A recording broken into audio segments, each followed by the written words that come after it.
కోసం అసెంబ్లీలో పోరాడి వారికి న్యాయం చేస్తామని మాజీ మంత్రి హరీష్ రావు అన్నారు.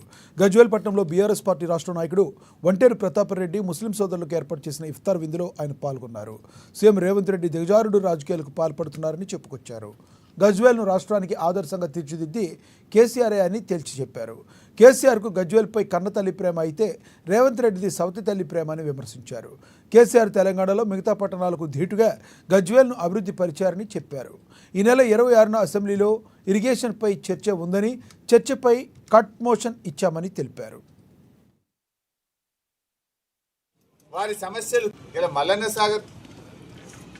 మల్లన్న సాగర్ నిర్వాసితుల కోసం 1260 కోట్ల రూపాయలు కేసీఆర్ గారు ఇచ్చారు.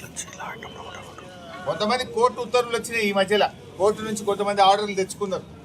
ఆ కోర్టు ఉత్తర్వులో మిస్సింగ్ వాళ్ళు అంత కలిపి ఇంకో 5-10 పైసలు ఇంకో 150-200 కోట్లు ఇస్తే అయిపోతుంది. అవి ఇచ్చి మాట్లాడు.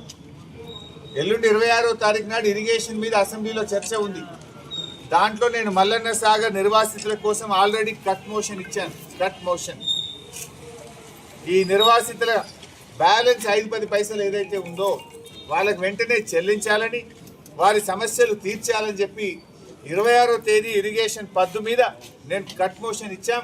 తప్పకుండా ఈ ప్రభుత్వాన్ని 26వ తేదీ అసెంబ్లీలో మల్లన్న సాగర్ నిర్వాసితుల పక్షాన నిలదీస్తాం. ఆనాడు పెద్ద పెద్ద మాటలు మాట్లాడింది. ఏమైనా మీ మాటలు? ఆనాడు వచ్చి నిరాహార దీక్ష చేసిన రేవంత్ రెడ్డి, నీ దీక్ష అంతా కూడా నటననా, నిజమైనదా? నిజమైందైతే పరిష్కరించు.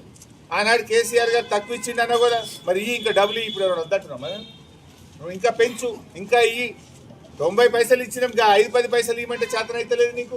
రేవంత్ రెడ్డి, నీ పాలనలో గజ్వేల్ ₹1 పని చేసినవా? నువ్వు చేసిన పని ఏమన్నా ఉందంటే 181 కోట్ల రూపాయల పనులు రద్దు చేసినావు నువ్వు. కేసీఆర్ గారు మంజూరు చేసి టెండర్లై నడుస్తున్న పనులను 181 కోట్ల రూపాయల పనులు పెట్టున్నా. ఆనాడు ప్రతిపక్షంలో ఉన్నప్పుడు గజ్వేల్ను కళ్ళల్లో పెట్టుకున్నావు, గజ్వేల్ మీద ఏడ్చినవు, గజ్వేల్ అభివృద్ధి మీద కుళ్ళినవు. ఇవాళ ముఖ్యమంత్రి అయితే కూడా గజ్వేల్ మీద ఏడిపోయినది. గజ్వేల్కు కేసీఆర్ గారు చేసిన పనులు రద్దు చేసి గజ్వేల్కు అన్యాయం చేసినవు తప్ప రేవంత్ రెడ్డి నువ్వు చేసింది ఏంటి అని నేను అడుగుతా ఉన్నా. కేంద్ర ప్రభుత్వం తీసుకొచ్చిన